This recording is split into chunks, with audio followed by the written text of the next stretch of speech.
Hi, this is Priya. Welcome to Fourth Estate News. Andhra Pradesh రాష్ట్రంలో ధర్నా కార్యక్రమాన్ని ఉద్దేశించి డిఎస్ఎఫ్ జిల్లా ఉపాధ్యక్షుడు Dhanapuram Uday, PDSO Adoni division secretary Shiva మాట్లాడుతూ ఆదోని డివిజన్లో బీసీ హాస్టల్ను తక్షణమే ఏర్పాటు చేయాలి అని, లేదా ఇంటిగ్రేటెడ్ హాస్టల్స్లోనే బీసీ హాస్టల్ అడ్మిషన్లు కొనసాగించాలి అని కోరుతూ ఆదోని చుట్టుపక్కల గ్రామాల నుండి వేలాది మంది విద్యార్థులు ఆదోని వచ్చి చదువుతున్నారు.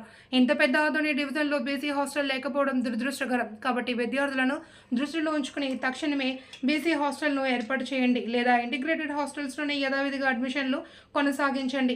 రానున్న రోజుల్లో కూడా విద్యార్థులకు అండగా ఉండడం ఇదే విధంగా కొనసాగితే విద్యార్థులను కలుపుకొని పెద్ద ఎత్తున ఆందోళన కార్యక్రమాలు చేసేందుకు సిద్ధంగా ఉన్నాము అని ఉన్నత విద్యాధికారులు హెచ్చరిస్తున్నాము. ఈ కార్యక్రమంలో నాయకులు అశోక్ గౌస్, అరవింద్, డిఎస్ఎఫ్ నాయకులు కిరణ్, గౌతమ్, నరసింహులు, హుసేన్ తదితరులు పాల్గొన్నారు.